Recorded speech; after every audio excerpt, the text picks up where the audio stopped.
मैं मां हूं, धरती मां। दुष्टता का दंड मिलकर रहता है, बुराई का बदला इसी संसार में मिल जाता है। रावण ने छल कपट से माता सीता का हरण करके समस्त मानवता का दिल जलाया था। पवनसुत ने समस्त लंका को जलाकर उसका बदला ले लिया। अब पवनसुत माता का वृत्तांत सुनाने राम के पास जा रहे हैं, परंतु उनके पास इसका क्या प्रमाण है कि वो माता के चरणों में शीश नवाकर लौटे हैं। माता सीता ने उनकी ये समस्या हल कर दी। कैकेयी का पुत्र वधू को दिया हुआ उपहार चूड़ामणि भला श्री राम कैसे भूल सकते थे। मुझे विश्वास है कि चूड़ामणि को देखकर श्री राम के मन में सीता से मिलने की इच्छा और भी प्रबल हो जाएगी।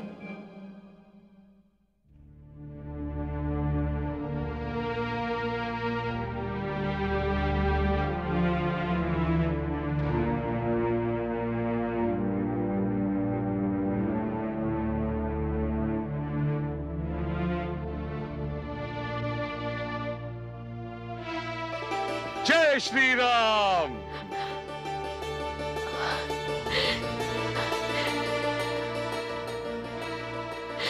पुत्र,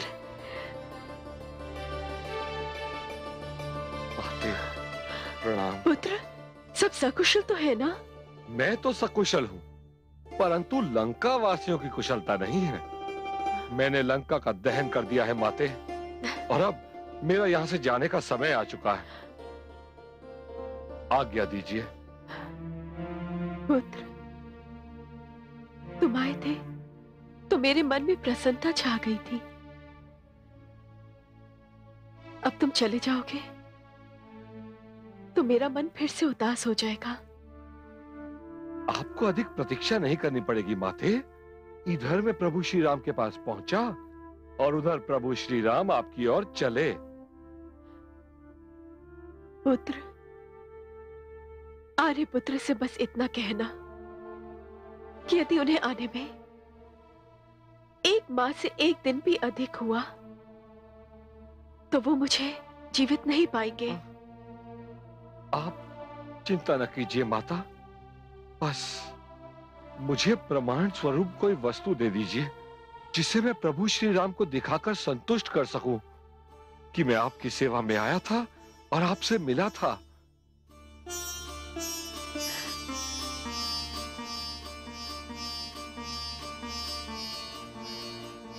ये लो पुत्र, इसे देखते ही आर्यपुत्र पहचान जाएंगे। आज्ञा माते। जय श्री राम।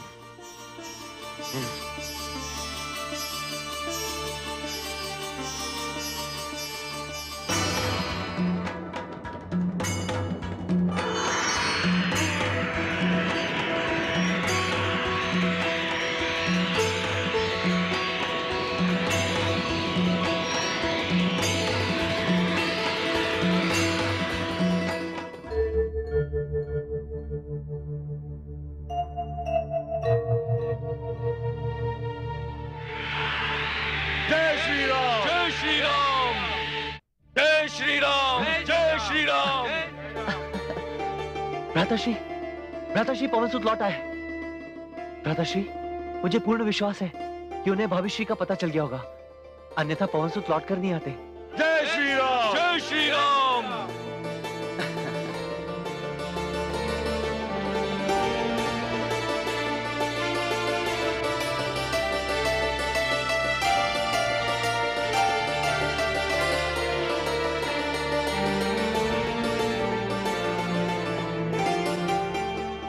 सब कुशल तो है पवनसुत? जहां प्रभु श्री राम हो वहां सब कुछ कुशल ही होगा। शीघ्र बताओ पवनसुत, क्या समाचार लाए?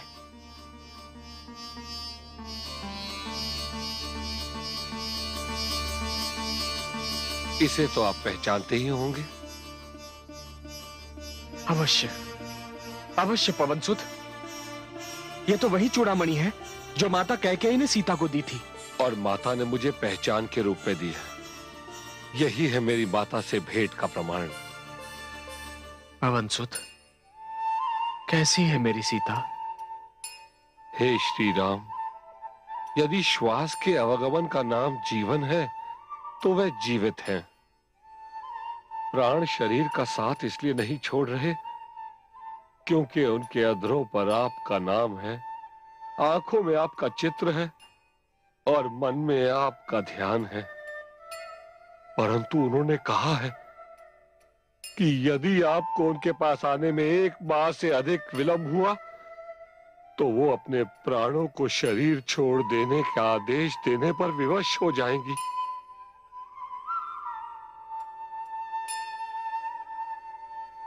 हनुमान,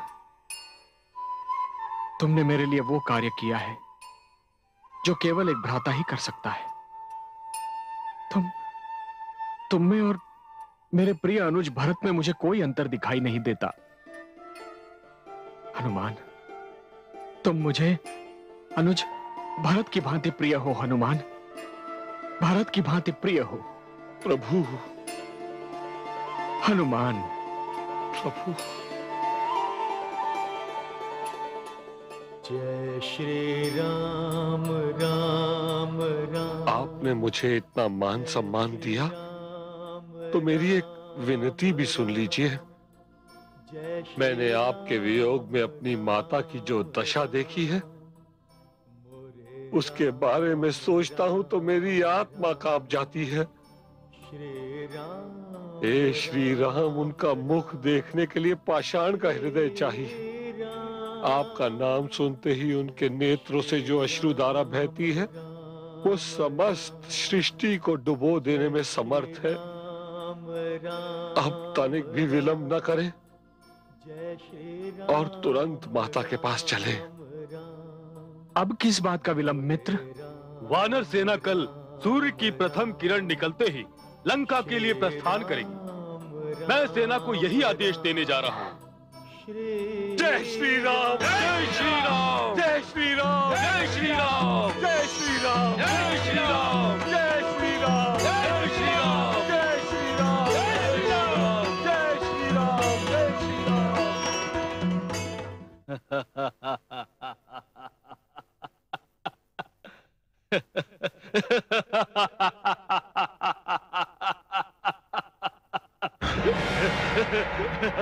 बाल, तूने मेरी निद्रा में विघ्न डाल दिया। ये कोई हंसने का समय है? तू सत्य कहता है। ये मेरे हंसने का समय नहीं, तेरे रोने का समय है। तेरा अंत तेरा पता पूछकर घर से निकल खड़ा हुआ है। मैं उसके पैरों की चाप सुन रहा हूं। तेरी ओर बढ़ता हुआ उसका हर पग तेरे जीवन का एक क्षण कम कर रहा है। संभल जा। बस।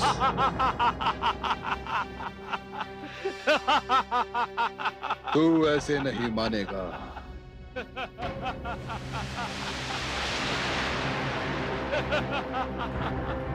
ऐसे नहीं मानेगा तू।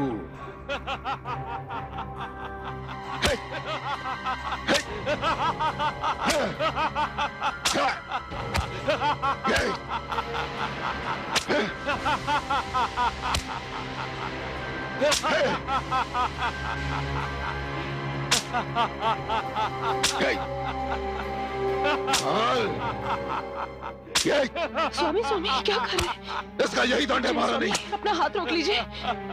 स्वामी, मेरा दायां अंग फड़क रहा है। न जाने आज इसकी वाणी में क्या बात है जो मुझे भयभीत कर रही है। आज कुछ न कुछ अशुभ होने वाला है स्वामी। मैं आपके आगे हाथ जोड़ती हूँ। कुछ न कुछ अशुभ होने वाला है स्वामी। क्या कहा आपने? अशुभ? ये तो पागल था ही, और अब आपके अंधविश्वास ने आपको भी पागल कर रखा है। मैं शुभ अशुभ में नहीं मानता महारानी, और वैसे भी शुभ अशुभ करने वाले सारे देवताओं को मैं अपना बंदी बना चुका हूं। मेरा कोई कुछ नहीं बिगाड़ सकता क्योंकि मैं रावण हूं।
मुझे सब पता चल गया, सब पता चल गया मुझे।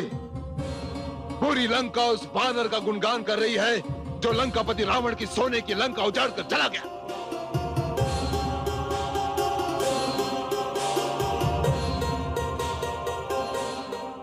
किसी को नहीं छोड़ूंगा, मैं किसी को क्षमा नहीं करूंगा। उन्हें ऐसा दंड दूंगा जो उन्हें सदैव स्मरण रहेगा। अमर लंकेश की जय हो। गुप्तचर समाचार लाए हैं कि वानरों की विशाल सेना ने सिंधु सागर के तट पर डेरा डाल दिया है और वहीं जमी रहेगी। सेना कितने भी विशाल क्यों ना हो, किंतु वह सिंधु सागर को पार नहीं कर सकती।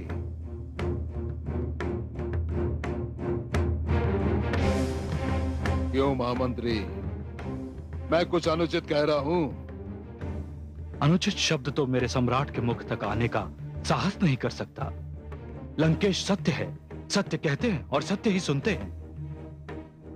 कोई सेना मेरे लंकेश का बाल तक बाका नहीं कर सकती। वो सेवक भी सत्य कह रहा है। सुना तुमने अनुज विभीषण कि महामंत्री क्या कह रहे हैं? क्षमा चाहता हूं भ्राताश्री। मंत्री, वैद्य और गुरु ये तीन जब राजा के भय से झूठ बोलने लगे और राजा की हां में हां मिलाने लगे तो समझ लीजिए कि राजा का विनाश निकट है। विभीषण, क्या कह रहे हो तुम? एक बार फिर क्षमा चाहता हूं भ्राताश्री, किंतु कड़वा सच मीठे झूठ से अच्छा है। एक ही वानर और लंका का सर्वनाश करके चला गया। मैंने तो सुना है भ्राताश्री कि सिंधु तट पर जो सेना एकत्रित हुई है उसमें अनगिनत ऐसे ही शक्तिशाली वानर हैं। उनसे भिड़ना उचित न होगा। तो तुम्हारा परामर्श ये है कि मैं रावण, लंकापति रावण, लंकेश रावण, उनसे भयभीत हो जाऊं? नहीं भ्राताश्री, मेरा परामर्श है कि उनसे युद्ध न करें। क्यों? क्योंकि लंका की प्रजा युद्ध के पक्ष में नहीं है भ्राताश्री, और मैं आपसे यही कहने आया हूं कि प्रजा युद्ध नहीं चाहती। प्रजा प्रजा युद्ध नहीं चाहती। तो मुझे यह बताओ अनुज कि प्रजा युद्ध करती कब है? युद्ध तो राजा चाहता है, युद्ध शासक चाहते हैं, और युद्ध तो सैनिक करते हैं अनुज। प्रजा का युद्ध से क्या लेना देना? सत्य कहा आपने भ्राताश्री, शासक और सैनिक ही युद्ध करते हैं, पर सैनिक भी तो प्रजा के घरों से ही आते हैं। भ्राताश्री, जब रणभूमि में अग्नि भड़कती है तो घरों के चूल्हे ठंडे पड़ जाते हैं। अच्छा राजा वही होता है जो रणभूमि की अग्नि को बुझाकर चूल्हों में आग जलती रहने दे। क्या कह रहे हो तुम? एक नारी, एक पत्नी और एक कुल वधू का अपहरण ऐसा कार्य है जिसकी निंदा सदैव की गई है और जिसकी निंदा सदैव की जाती रहेगी। भ्राताश्री, आप तो महान हैं, और जब महान अपना सिर झुकाता है तो महानता का सिर और ऊंचा हो जाता है। विभीषण! भ्राताश्री, अब भी कुछ नहीं बिगड़ा।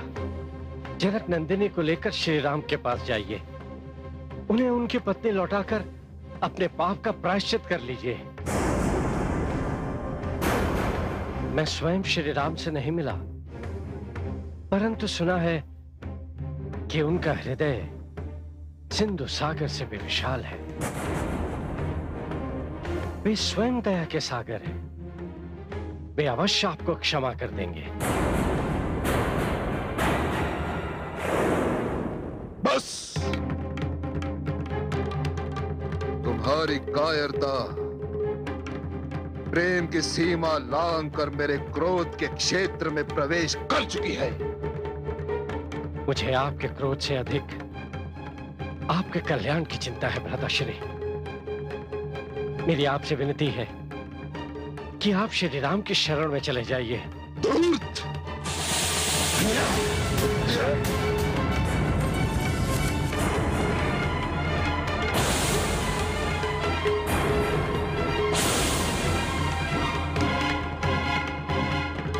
मुझे एक तुच्छ मानव के शरण में जाने का परामर्श दे रहा है तू? जा तू चला जा उसकी शरण में। मेरा दिया खाता है और उस राम के गुण गाता है तू।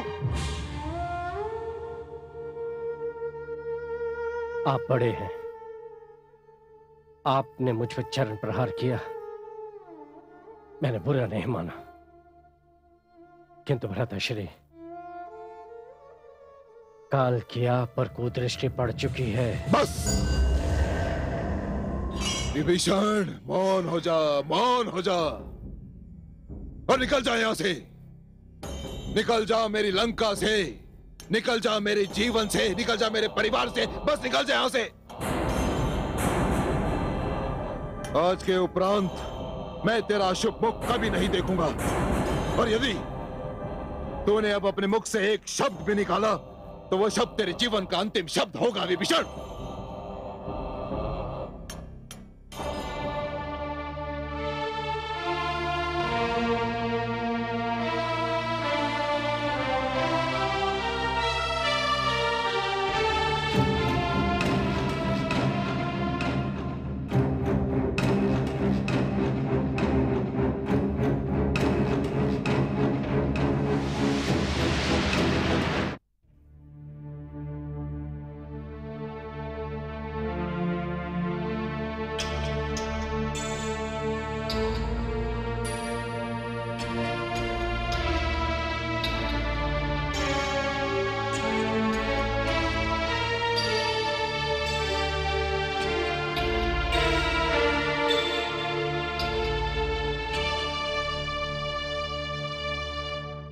ठहरो, कौन हो तुम?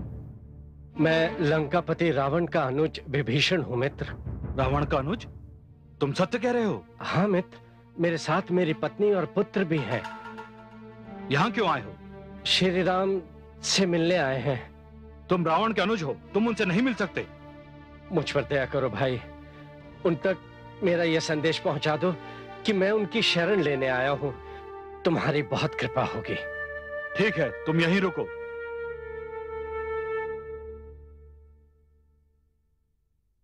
महाराज सुग्रीव की जय हो। लंका से रावण के अनुज विभीषण अपनी पत्नी और 2 पुत्र सहित आए हैं। वो श्री राम से भेंट करना चाहते हैं। रावण का अनुज?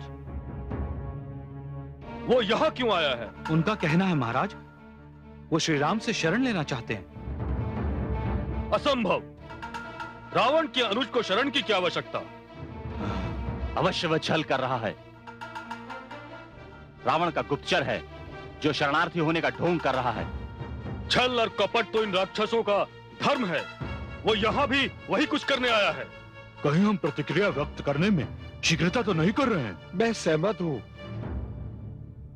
जहां तक मेरे अनुभव का प्रश्न है तो मैं केवल ये कह सकता हूं कि सारी लंका में मुझे एक विभीषण ही दिखाई दिए जो वेदांती हैं। वे राक्षस अवश्य हैं, परंतु उनका मन श्रद्धापूर्ण है। हे श्री राम, मुझे लंका में माता सीता तक विभीषण ने ही पहुंचाया था। फिर भी मैं उस पर विश्वास नहीं कर सकता। राक्षस चाहे जो भी करे, छल और कपट कभी नहीं छोड़ सकते। जो छल और कपट नहीं छोड़ सकते, वो मेरे प्रभु श्री राम की शरण में आने की सोच भी नहीं सकते। मेरे प्रभु श्री राम की शरण में तो वही आते जो छल और कपट से मुक्ति पा लेते। उनकी शरण में आने वाले का हमें मार्ग नहीं रोकना चाहिए। पवन सुत के विचार बहुत सुंदर हैं। यूं भी अनहित की चिंता करके जो शरणागत को त्याग देता है वो तो महापापी होता है मित्र सुग्रीव। उसे तो देखने मात्र से हानि पहुंचती है।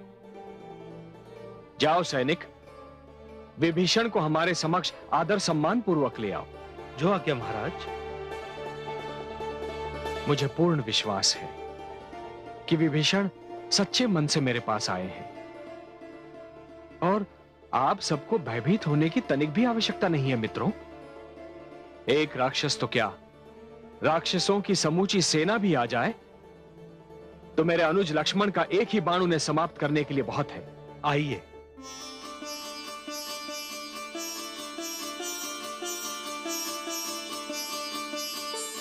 जय श्री राम। जय श्री राम राम राम।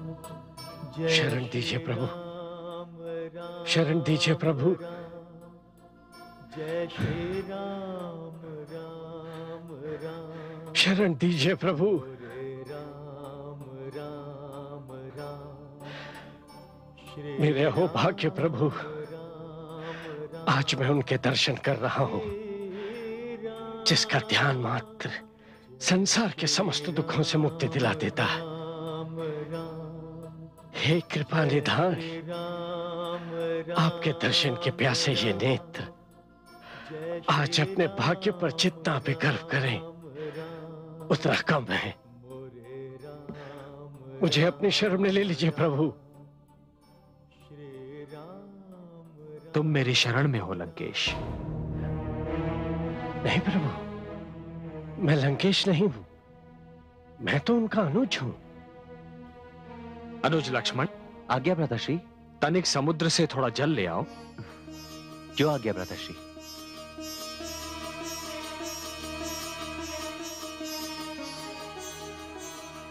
मैंने तुम्हारी प्रशंसा पवनसुत से सुनी, और पवनसुत हनुमान जिसकी प्रशंसा कर दें उसकी महानता पर संदेह नहीं किया जाता।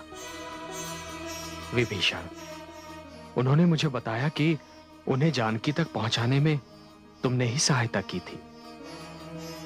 मैं तुम्हारा आभारी हूं। प्रभु, जब से लंकेश माता सीता को हर लाए थे तब से मुझे चैन नहीं। मुझे उनका यह कार्य तनिक भी निभाया प्रभु। एक स्त्री का हरण करना संसार का सबसे नीच कार्य है। मैं लंकेश की ओर से आपसे क्षमा चाहता हूं प्रभु। विभीषण, वो राजा जो राजधर्म से विमुख हो जाए उसे राजा बने रहने का कोई अधिकार नहीं है। एक दुराचारी, अत्याचारी, व्यभिचारी, छल कपट करने वाला, प्रजा के अधिकारों का हनन करने वाला व्यक्ति राज सिंहासन पर बने रहने का उसे कोई अधिकार नहीं है। रावण विद्वान अवश्य है, किंतु विद्या ने उसे कोई लाभ नहीं पहुंचाया, क्योंकि वो अहंकारी भी है। रावण वो वीर है जिसमें नम्रता नहीं है, और विभीषण वो वीर जिसमें नम्रता ना हो। वो वीर दिखाई नहीं देता।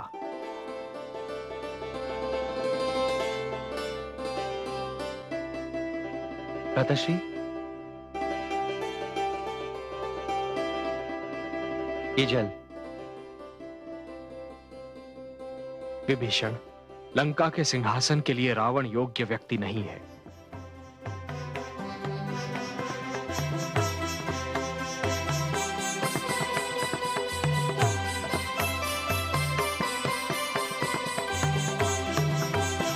विभीषण, मेरे लिए तो तुम ही आज से लंकेश बन गए। संसार अब से तुम्हें ही लंकेश मानेगा। तुम मेरी शरण में आए हो, अब सदैव मेरी ही शरण में रहोगे। लंकेश विभीषण की जय! लंकेश विभीषण की जय! लंकेश विभीषण की जय!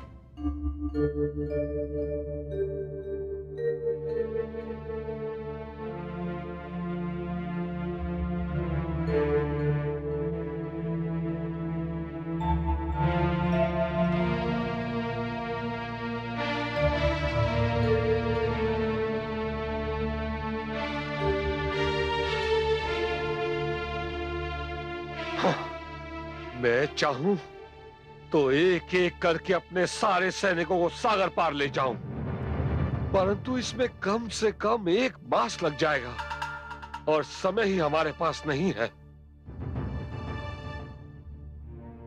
मेरे मित्र ने तुमको लंका का राजा बनाकर इतना बड़ा उपकार किया है विभीषण।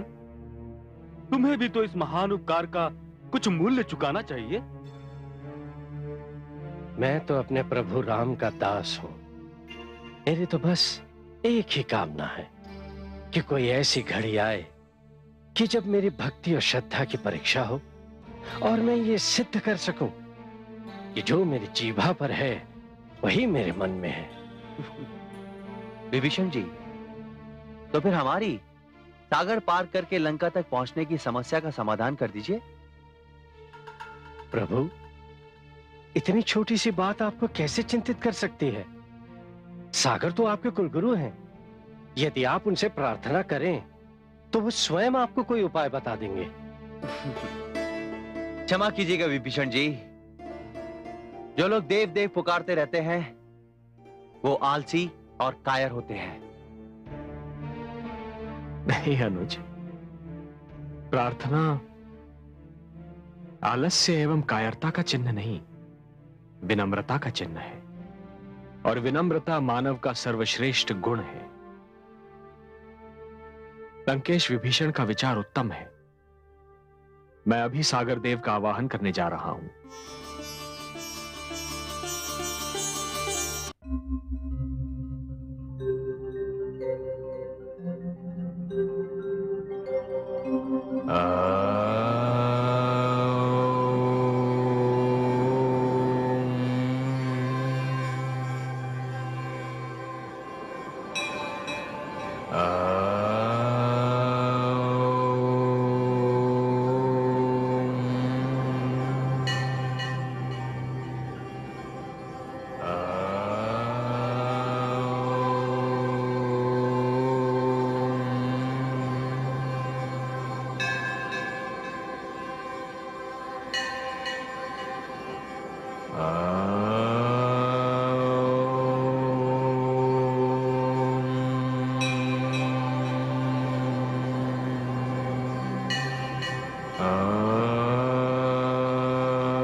क्षमा कीजिएगा भ्राताश्री,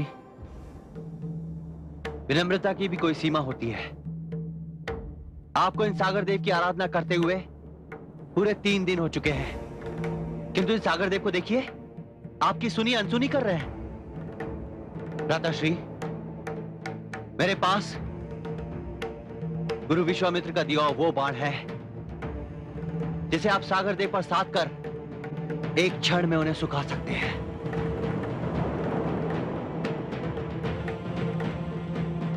ये लीजिए भ्राताश्री, साधिए इसे सागर देव पर।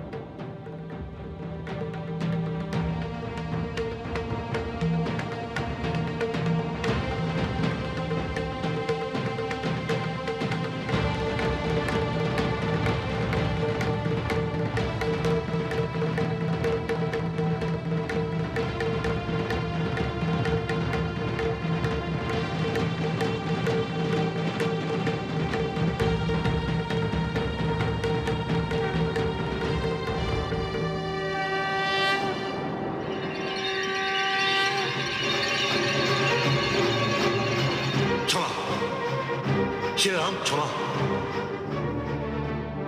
क्षमा श्री राम क्षमा। हे सागर देव, जिस प्रकार केले का पेड़ सींचने से नहीं काटने से ही फलता है, उसी प्रकार जब मैंने अपना धनुष बाण उठा लिया तब आप आ पहुंचे हैं। हे श्री राम, आप तो मर्यादा पुरुषोत्तम हैं और उसी मर्यादा का पालन करते हुए मैं यहां बैठा 3 दिनों से आपकी स्तुति कर रहा हूं सागर देव, आपका आवाहन कर रहा हूं। मर्यादा यही कहती है कि यदि कोई याचक दीन होकर सहायता की याचना करने चला आए तो उसकी सहायता करने में 3 पलों का भी विलंब नहीं होना चाहिए। हे मर्यादा पुरुषोत्तम, आपने सत्य कहा। मैं लाख विशाल सही, किंतु मेरे जल में तो लवण भरा है। सभी प्यासे जानते हैं, इसलिए मेरे द्वार पर कोई भी अपनी प्यास बुझाने नहीं आता। मुझे आने में विलंब हुआ, यह उसी लवण का प्रभाव था।